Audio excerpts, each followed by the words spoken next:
Guess I'll do it on my own then. Okay. Hi, it's me, Kyle, not Kevin, with Comics Elite. And as you can tell, no one's here. Just me. There was a post it note on the door that said, Gone to New York, sucks to suck. So I guess that means I'm doing the top 10 and the skip-its and the MEHS by myself. So everyone is stuck with the third highest rated host here at Comics Elite. So before we get into everything, don't forget to like, comment, subscribe. Everything's down there below. Don't forget to comment your like number. Getting all that out of the way now so we can begin with this week's skip-its, MEHS, top 10s, all of it. We're going to go ahead and do it all in one video, so you can only have to stomach me one time. I know, you're welcome. So let us begin. Without further ado, let us begin with this week's MEHS. First up is Wonder Woman 80th Anniversary, the 100-page special. This wasn't a bad book overall. It's a meh for a reason. It's 100 pages and you feel it. I mean, it's $9.99. It's a lot of money to drop on a book. The first story is not bad. It deals with Steve Trevor getting over the loss of Diana. He's making a documentary about her. The second story, awful. It's about young Diana. Total skip it. Third story by Mark Waid, it was really weird.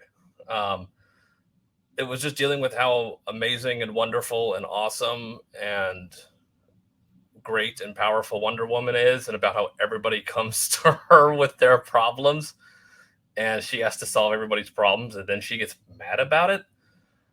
And then the story after that is a horrible Tom King story. It takes place in the 60s. It's terrible. There's a Vidi Ayala story in here that's very forgettable. It's just Diana and Barbara fighting each other, then saving a bunch of kids. I really don't care one way or another for this book. I'm really surprised that George Perez wasn't asked to do anything with this, seeing as how pivotal he was in bringing Wonder Woman about in the new era. I don't know if it was a slap in the face to him or not, but yeah, it was a meh. So if you want to spend $10 on it, if you're a huge Wonder Woman fan, I guess go for it. If not, I would strongly recommend not getting it. Next up, The Last Book You'll Ever Read, number 3. This was one of those books that I know Drew wasn't a fan of.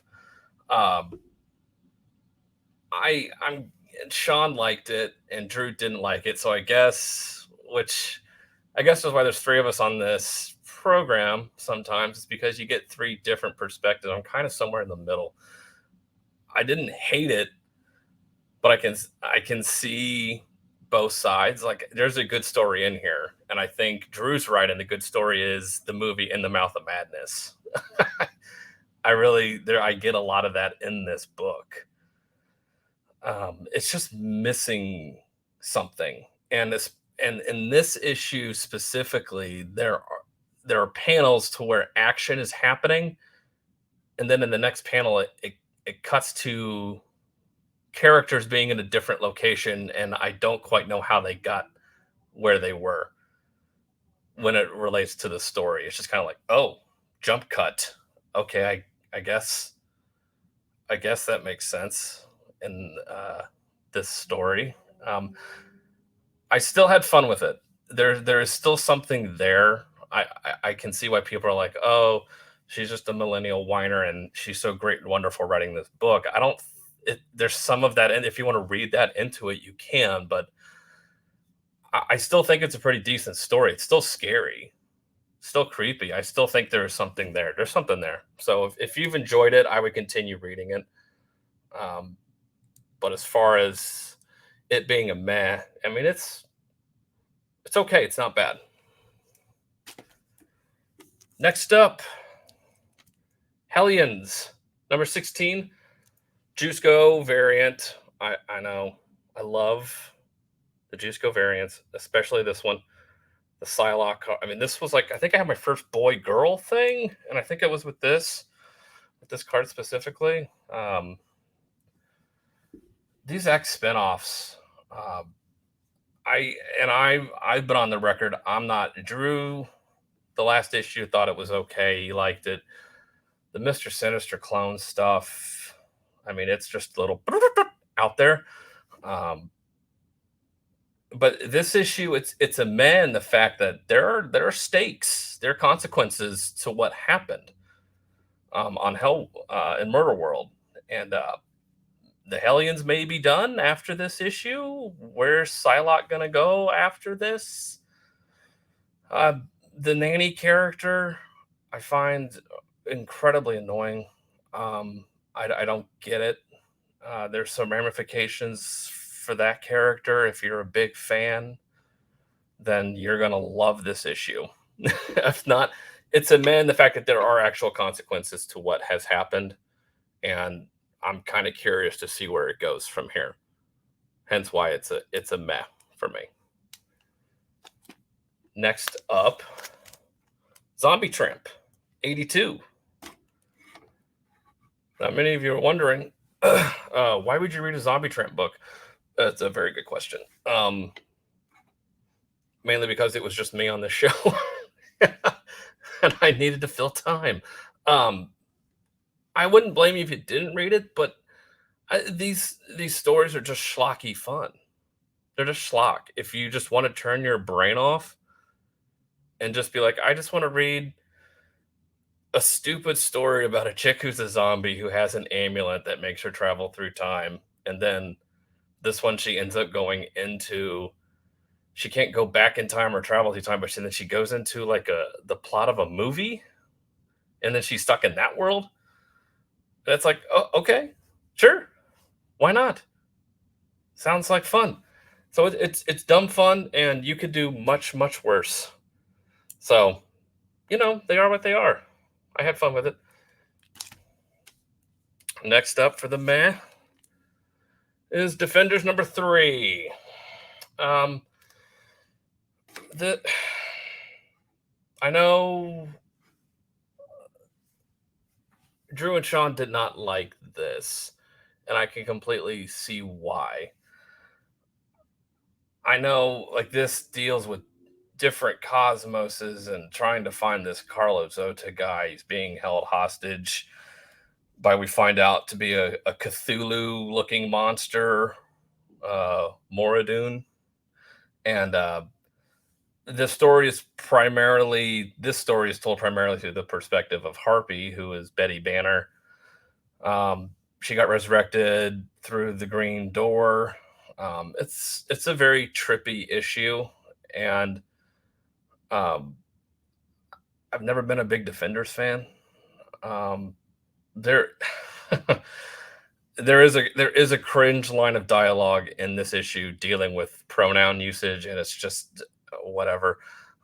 It's completely throwaway, but um, if you're into the Immortal Hulk stuff, you're gonna really love this issue about and where it goes. I don't want to spoil it, but if you've been a fan of all that and Green Door stuff, this is for you, definitely. But again, Juice Go, awesome cover. Not gonna lie.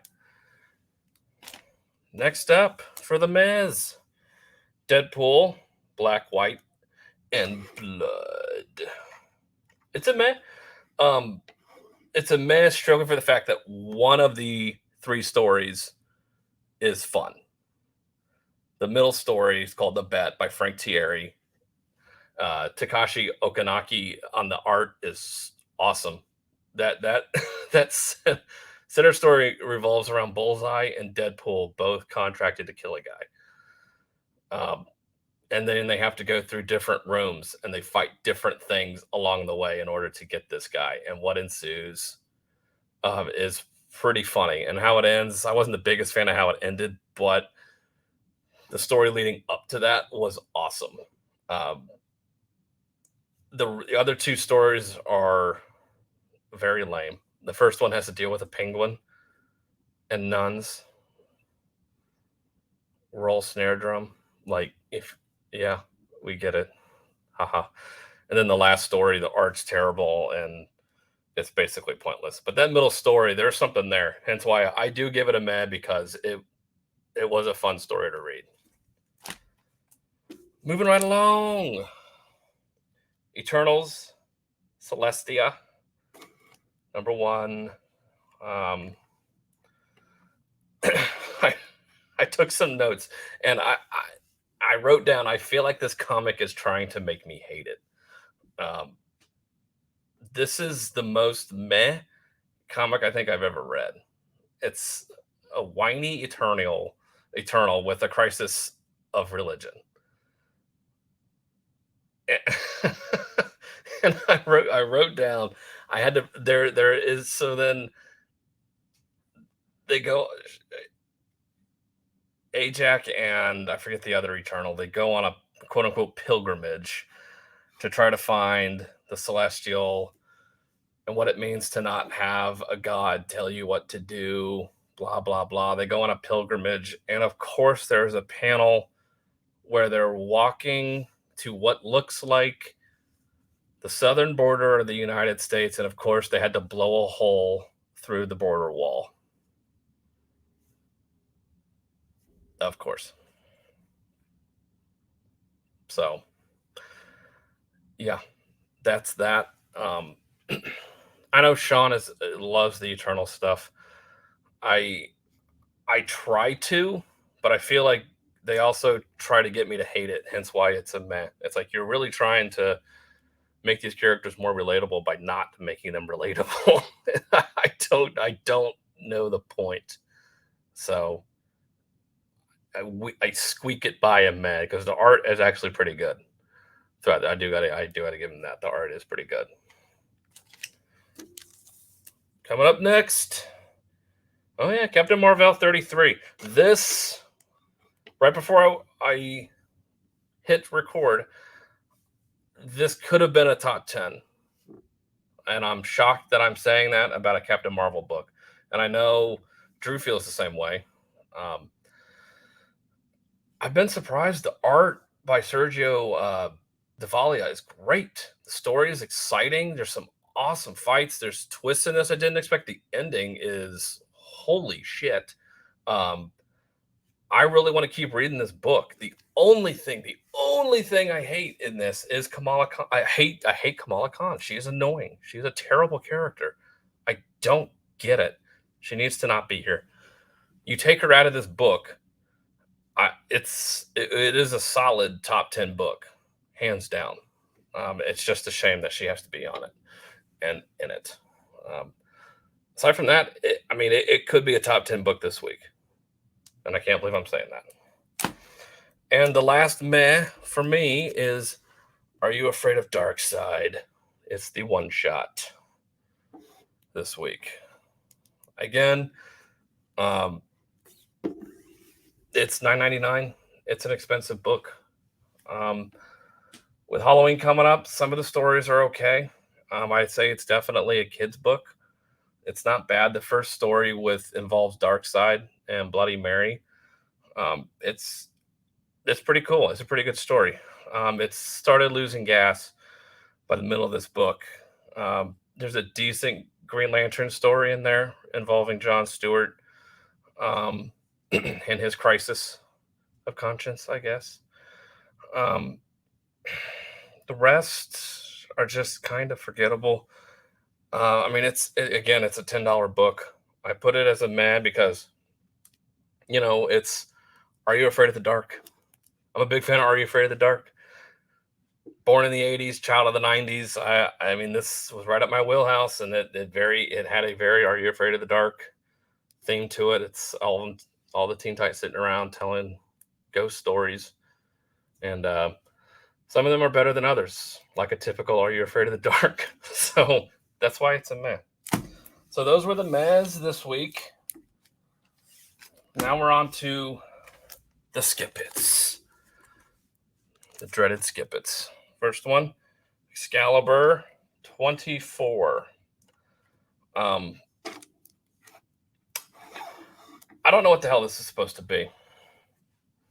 This book is so boring and doesn't do anything.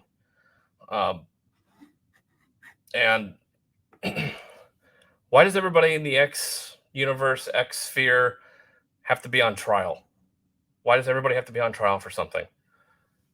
Are they trying to be topical? I don't understand the metaphor. I could probably draw some parallels to stuff going on in real world, but I don't want to make those comparisons. But again, this ends with people being on trial over Captain Britain. And I just I don't understand it. It's not a recommend, regardless of the Juice Go cover, and I do love that cover. But this book, Excalibur, I don't know who it's for. I cannot recommend it. Next up, this one hurt. Zorro Flights #1. I'm a big Zorro fan. I really like the Mask of Zorro. I love reading some of the old stuff. And weirdly, Don McGregor is back after 15 years of being away from Zorro. So this is a guy that knows Zorro. And this issue is Zorro chasing down a hot air balloon. That's it. That's all that happens. It is so boring. Dialogue is cringy. Art is mediocre. Um, as a Zorro fan, I don't know where they went wrong with it, but Zorro chasing down a hot air balloon. That's all this book is. It's terrible. I can't recommend it, and it's a shame. Moving right along. Oh, I got a bad idea. Who doesn't? The Lot #4. The Lot #4. This book is so pretentious. It's disgusting. It's a term I've heard called artistic douchebaggery, and that fits this book pretty well. Tell us something we haven't heard before. Evil white men in Hollywood. They're horrible, awful. Yet we get it. We get Harvey Weinstein was a scumbag. Yes. So, what else are you trying to say in this book? That somehow black women or black people can be the saviors of Hollywood, and I don't understand the point. And you're beating a dead horse at this point. It's kind of like we get it, and so what? Move on. I I didn't like it. I know this is the conclusion. This is the final. Thank God. It's I just I didn't like it. Spare me. It's not a recommend. Next up, ooh, Soul Plumber #1 of 6. I'm tired of the shtick or trope of slamming religion and Christianity in comics. It, I get they've always been an easy target, and they always will be. It's low hanging fruit at this point. It's like, come up with something better. Oh, religious people are nutty. It's like, okay, so what? There's a show on HBO with John Goodman and Danny McBride. I can't remember the name of it right now. It's hilarious. Some of it's like it's some of that satire. It can be fun. It can be good, and I do like it. But this, and I did find it's this book is based in Indianapolis. Weirdly enough, I'm biased. It's like I'm biased living in Indianapolis, being born and raised here my whole life, and this book sucked. I didn't like it. I'm just tired of them picking that low hanging fruit and making fun of it. It's just completely boring in one note. I can't recommend that book. All right, next up. Oh, geez. Send out the pitchforks. The Nice House on the Lake, book 5. Sean likes this series. Sean loves this series. I don't know why he does, but I I it's not one of those that I get why people like it.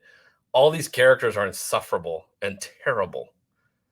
Now, granted, I had to go back since I was reading it sparingly. I went back and read all the other issues before this one to get caught up, and oh, it's these characters are terrible. And I don't know if James Tynion is setting them all up to die. I hope he would, because it's a Friday the 13th movie at this point. I just want them all to die painfully. I honestly can't stand any of these characters. Um, I it's an interesting concept what they're going with in a Twilight Zone episode kind of way. If this was shorter, I could see it maybe being a twist on something that Rod Serling would have played with, and there's maybe something there. But these characters, there are too many characters, um, and they all just kind of need to die painfully. So I can't recommend this book. And if you're a fan of James Tynion and Nice House on the Lake, I mean, go for it. Um, it ends in a way that you're like, okay, I didn't see this coming. So what does this mean for the group? I don't know. So there is an ending on there that would get people to be like, "Ooh, I gotta see what happens next," which is what you want in a book. But yeah, I'm not a fan of the characters. And last but not least, the final skip it is the Joker presents a puzzle box. Um, this was very boring, and I know I think we've skipped this almost every time or met it. It's either met or skipped. Um, every time, and it's just a boring issue. It's this issue is Harvey Two Face going about telling his side of the story, and then he gets beat up by Batman. It's dumb and continues to be dumb. That's it. That's all I gotta say about it. Okay, palette cleanser. We're gonna get to the top picks. Top picks this week.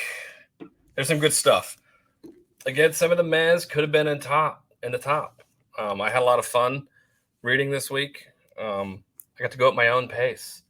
I don't have anybody here nagging me, telling me I'm wrong. You get it just from this guy right here. So you get the legit top 10 picks this week. No ifs, ands, or buts. All right.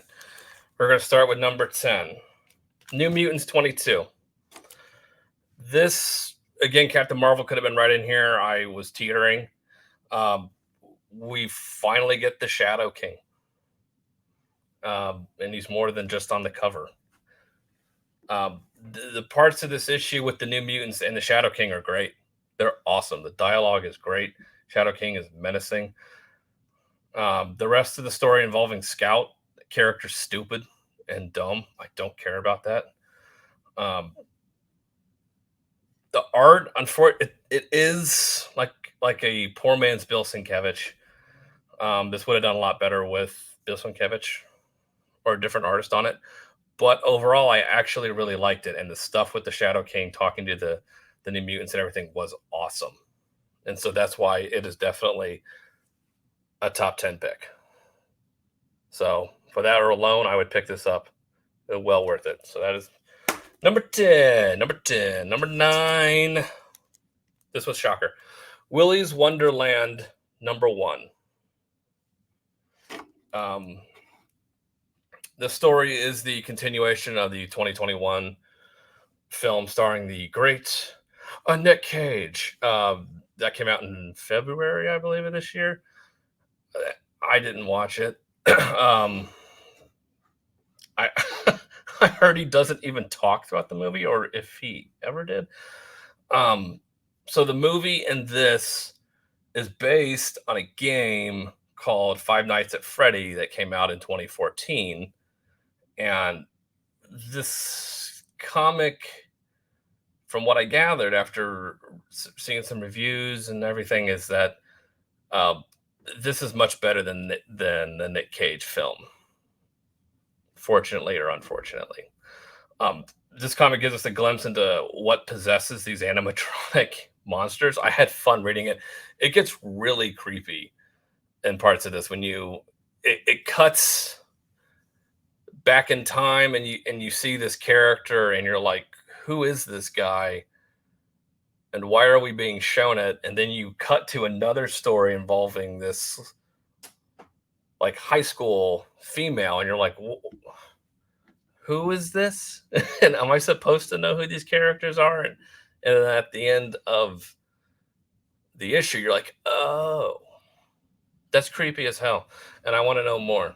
Um, it gives you it gives you a lot of gore and blood and guts, and you get all that stuff in it, and you get animatronic animals ripping people apart. So I know I used to go to Chuck E. Cheese all the time as a kid, and those things scared the shit out of me. So yeah, this was a fun recommend. I would recommend picking it up. That was number 9. Number 8, the Ocho. Avengers, Tech On. Number 3. This is a great marriage of Marvel and manga. Um, this just shows why manga is kicking the crap out of the big two right now. So in this, the Red Skull is continuing his attack on the Avengers, and this time he brings in a mech Loki to fight them.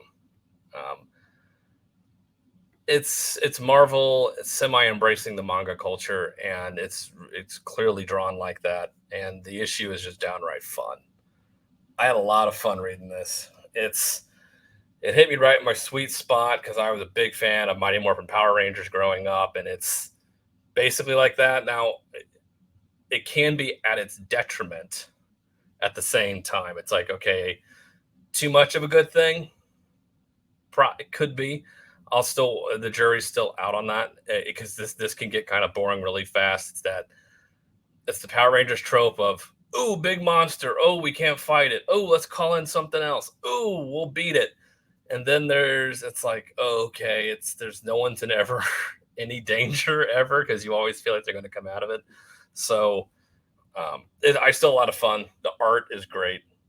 This book for right now is a recommend any day of the week. I want to keep reading. So that was 8. We're on to number 7. 7.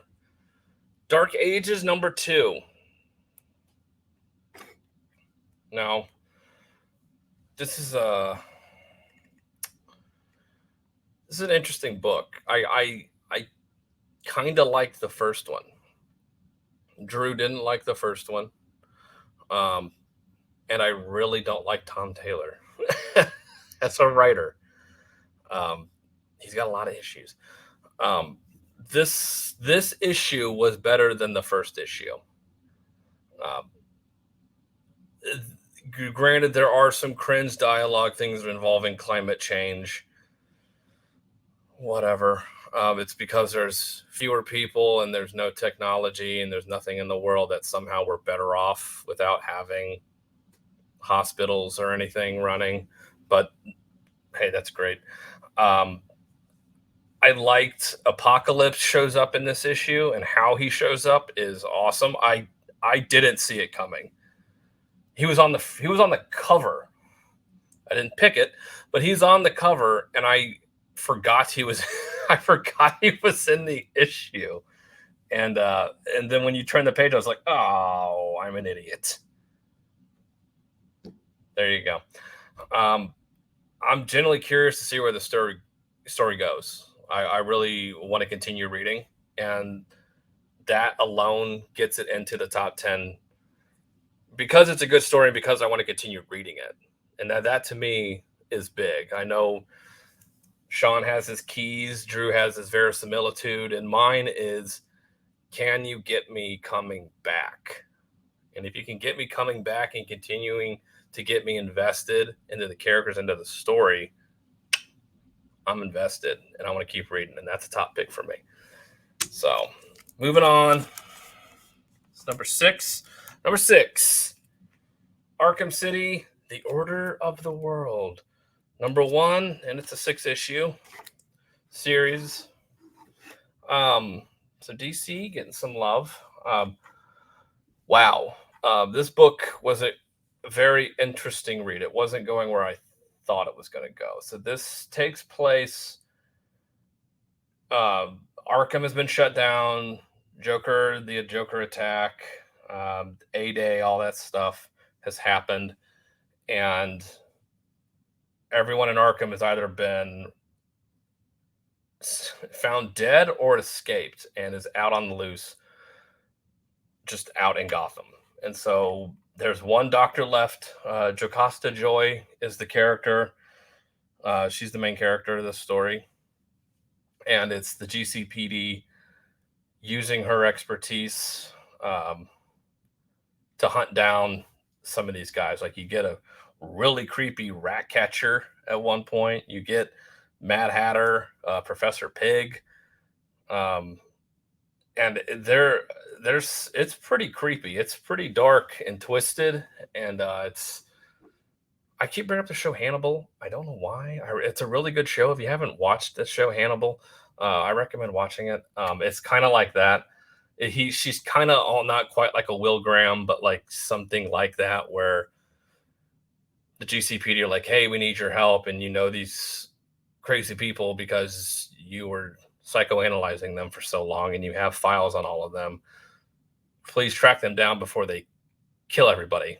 And then you find out something about her that's like, whoa, where did that come from?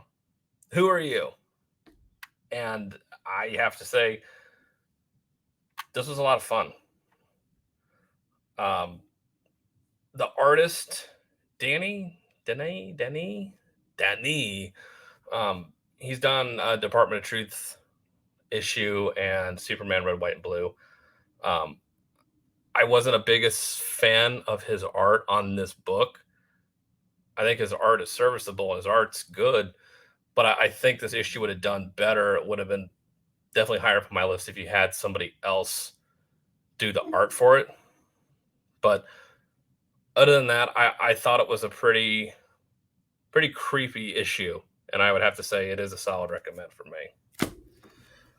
So moving right along, middle of the pack, Amazing Spider-Man 75. Awesome Gleason cover. Look at that. Another one of those. That's so cool. I got a stack of about 2,000 of them down there. So we got Ben Reilly back as the Human Spider. I liked Ben Reilly. Again, shout out to the 90s. I've kind of always liked Ben Reilly. I've never had a reason to not like him. And so and then Peter, he just kind of shows up out of nowhere, and Peter's like, what? Huh? What? So what does this mean? So Ben Reilly pretty much tells Peter, like, yeah, I'm kind of back, and I don't care what you think. So, yeah, I'll see you out there, bud. So we get Patrick Gleason back on Spider-Man. Art's terrific. Story is fun. Had a great time reading it, and I'm excited for the next issue and see where the story goes. And for Spider-Man, which I'm not a big Spider-Man fan, there were some pretty good fights in this. There's one really awesome fight. Yeah, I don't want to spoil it. I'm not going to spoil it.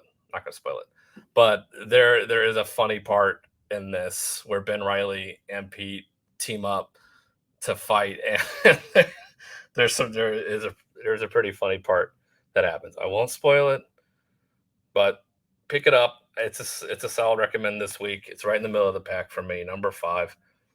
Again, ASM 75. Next up, this was a shocker. Savage Avengers 25. Awesome cover. Holy hell. This was an awesome issue. Kulan Gath has pretty much killed everything and everyone and rules over a dystopian New York City.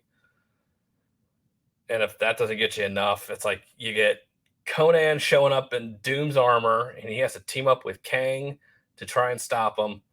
Um, Patch Zurcher on the art is awesome. I mean, it's terrific. Jerry Dugan is great with this story. It's creepy. The Kulan Goth guy is incredibly terrifying, and it's bloody. I'm shocked how much blood and gore is in this Marvel comic. To be fair, I'm really shocked. And how it ends, I was just like, what, what, what happened? Well, but but but why? Uh, yeah, this is a solid recommend this week. This was a really fun read. Solid recommend. Strongly recommended. Next up, because I didn't want to put it inside board and bag. Swamp Thing 8. We got the Matina cover here. Get the Peacekeeper helmet. I like it. So Swamp Thing number 8, Ram V and Mike Perkins. I know Sean's not a big fan of Swamp Thing, and Drew loves Swamp Thing more than anything, I think. These two guys need to be collaborating more on more stories. We're getting a side of Swamp Thing that we haven't seen. We get everything in this issue. We get fights, we get blood, we get tension, we get heartache, we get everything. Something important happens at the end of this issue with Peacekeeper. It's very interesting. I can't spoil it for you. But what happens? It's like, oh, he kind of has a choice, and stuff with a certain villain in this is pretty awesome. And I had to say, I was pretty shocked and pleasantly surprised about this issue. And I'm not the biggest Swamp Thing fan, but if you can get me to feel anything, that's a huge win, especially about a character that I'm just kind of like about. And so every time I kind of read this story, I'm kind of blown away every time as I forget. I'm like, oh yeah. So again, pick this up if not for the art alone. Mike Perkins, whew, bravo, sir. Hats off to you. Again, Swamp Thing, number 8. Number 2, Batman Fierce State 114. You want to talk about a shocker, no pun intended, about how high up this is? I honestly thought when I read this, because the last issue was okay, and Sean makes his points about how we know where it goes, and there is something to that. But this story, this issue, is great. Aside from the Miracle Molly and Queen Ivy stuff in Eden, I think that stuff is super dumb. I don't like it. It's a different book. Just get it out of here. I want Batman. The fight with Peacekeeper 1 and Peacekeeper X, holy hell. Like this cover, I generally have to knock stuff because it's like, oh, that never happens in the book. Stupid cover. Oh, it happens. It happens. There is a fight. They let them fight. It's great to see what Scarecrow is doing to manipulate Peacekeeper 1 throughout this whole issue and what he's been doing. You see Scarecrow's plan. It's like, oh, okay, you went there. And what happens? It's mind-boggling. It's great. There's a backup story with Clown Hunter. Don't care about Clown Hunter. I've never liked the character. If that's for you, great. I skimmed through it. Nothing seemed too exciting for me. So for the fight alone between Peacekeeper X and Peacekeeper 1, they did not disappoint. in this. It is a downright fight, and it's awesome. So pick it up, read it, love it, enjoy it, talk about it. Now, the number one. What could it be? I did forget Crush and Lobo came out. Now, before I get into it, I wasn't able to get Star Trek Year 5, number 25. There was only one copy, and I didn't want to take it, so we wasn't able to read it. That being said, A Righteous Thirst for Vengeance, number one. This is my top pick of the week for a couple reasons. One, this book came out of left field. I didn't expect anything from this. Two, it's a Image book, so I thought it was going to be garbage. And three, this cover alone, it's not very enticing. It's just kind of like, okay, another badass guy, assassin, something. Wow, was I wrong? I was completely shocked by this book. I had no idea what this book was going to do. First off, the guy looks like Benedict Wong, and I don't know if that's who he's kind of based off of. I guess, but anyway, it's just this guy living in British Columbia, I believe, somewhere up in Canada, and it's just a regular, everyday, normal guy, just going about his life. You know, he gets on a bus and it's raining, doesn't have an umbrella, all this, he's getting screwed over. He runs into somebody at the grocery store. He gets mad at him, like, what the hell? Get the hell out of my way. Then he's like, I'm sorry. And the guy's like, hey, it's okay. It happens. So it's like, everyday stuff. He gets on a bus, goes, knocks on a door of some house. He's supposed to be meeting somebody. And whoa.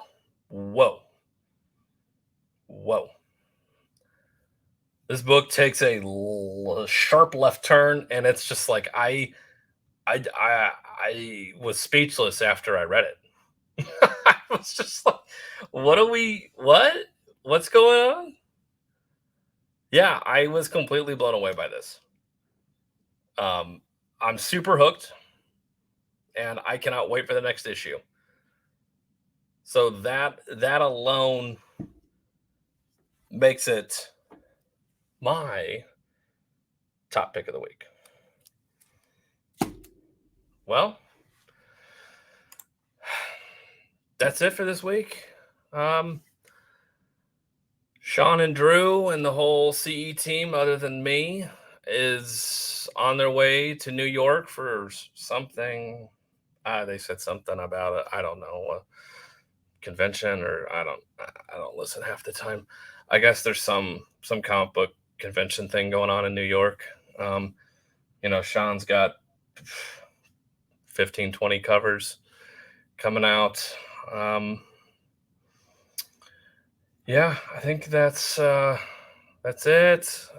We did an interview with some guys that created and wrote and did stuff for Space Bastards. I don't know if anybody's interested in that, but we have a video on that if you want to check that out.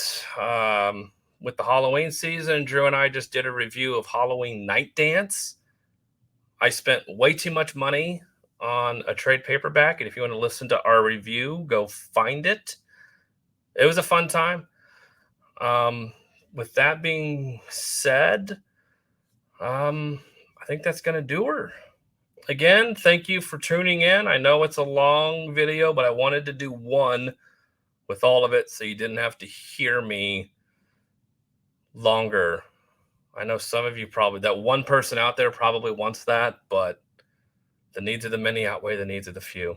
So again, I am Kyle, not Kevin, with Comics Elite. Don't forget to like, comment, blah, blah, blah, all that.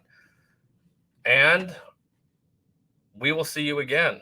And I know I will see you again. So take care, and thank you for listening and watching.